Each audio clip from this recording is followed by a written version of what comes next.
A traveler walked a dusty road beneath the afternoon sun. The path was simple, lined with stones and small tufts of grass.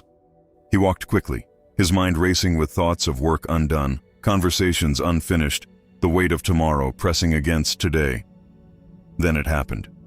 His foot caught a stone and he stumbled. Anger flared. "This stone ruined my peace," he muttered. He cursed it, imagining the relief he would feel if only the path were smoother, the obstacles fewer. But not long after, another traveler came. She too encountered the very same stone. She stumbled, regained her balance, and simply kept walking, untroubled. Later still, a third traveler paused. He used the stone as a stepping point to climb to a small ridge and admire the horizon. And another, seeing the obstruction, bent down, lifted it gently, and rolled it aside so others would not fall. Same stone, same road, completely different journeys. The first traveler, unsettled, asked himself, "How can the same stone produce anger in me, but nothing in them?" He realized the stone itself had done nothing. It was not charged with anger. It was mineral, silent, unmoving. The difference lived inside him. This question opened a doorway. He began to notice how often he blamed life's stones, the demanding employer, the numbers in his bank account, the quarrel at home, the ache in his body. Each time he believed the stone itself carried power to disturb him.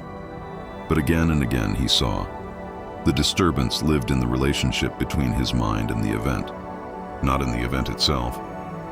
Days passed, and the traveler, now a seeker, began observing with greater care. He noticed that suffering always contained two elements: the raw experience and something deeper, the awareness silently witnessing it. When pain struck his body, he felt the sting, but he also saw that something within him noticed without being harmed.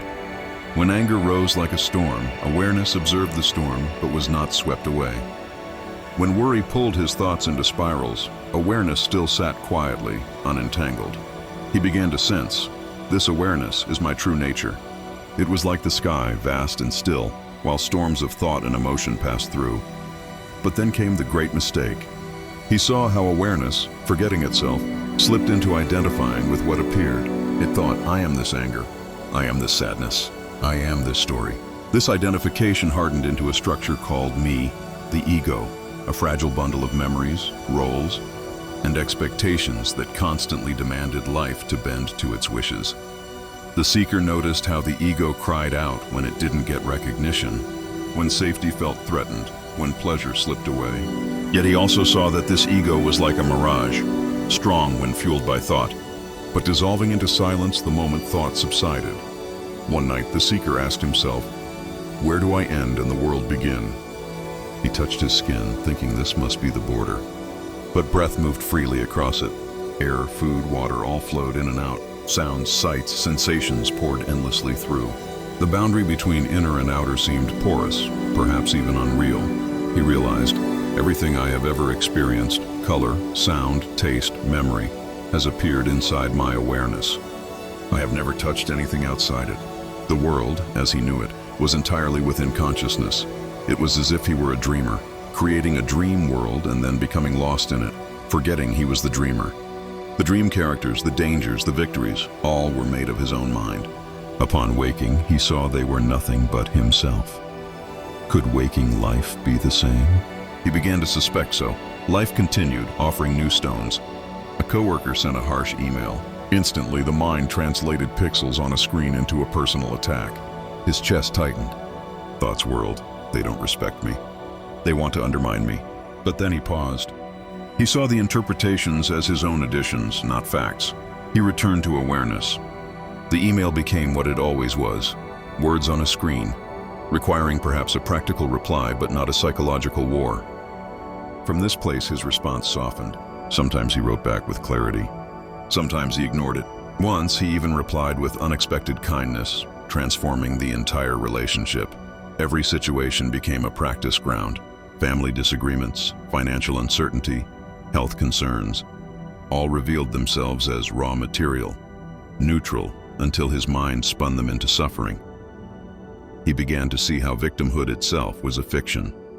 To live as a victim was to believe external forces held more power over him than his own awareness.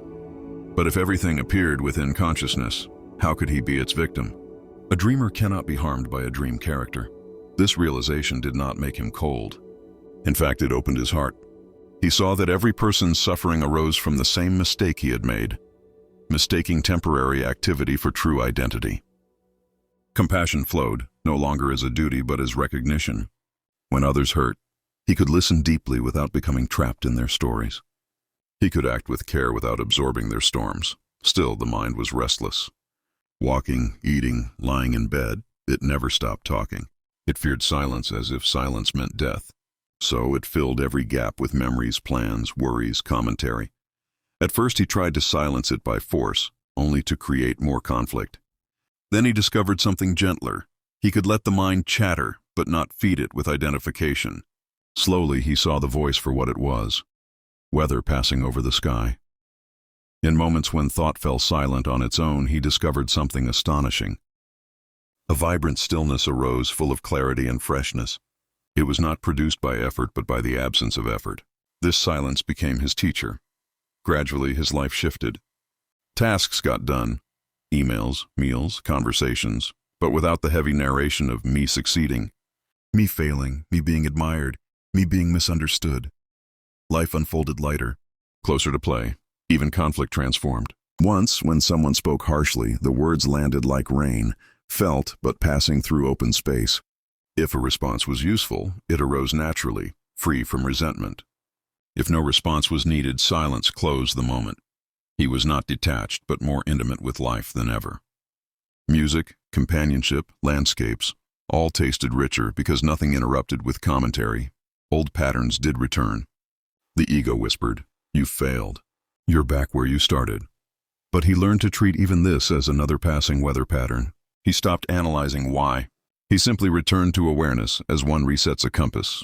Each time he returned, the knots loosened. Thoughts still arose, emotions still surged. But without the sentence, "This is happening to me," they passed like wind across an open field. He discovered a profound freedom, to live without private ownership of thoughts or feelings. Worry exists, anger exists, joy exists, but none of them needed the label mine. Without that label, they were lighter, cleaner, impermanent. In this spaciousness, a new intelligence came alive, not the mind that compares, judges, and measures, but an intelligence that acts directly, without distortion. Problems dissolved because they were no longer carried as personal burdens. Emotions were understood without manipulation. Conversations deepened because he was no longer preoccupied with himself. This was not detachment, but participation without possession. Life moved with full intensity, yet left no scars. One evening, fear arose. A siren in the distance, a troubling headline, and suddenly the body tightened, adrenaline surged. The mind began its disaster film.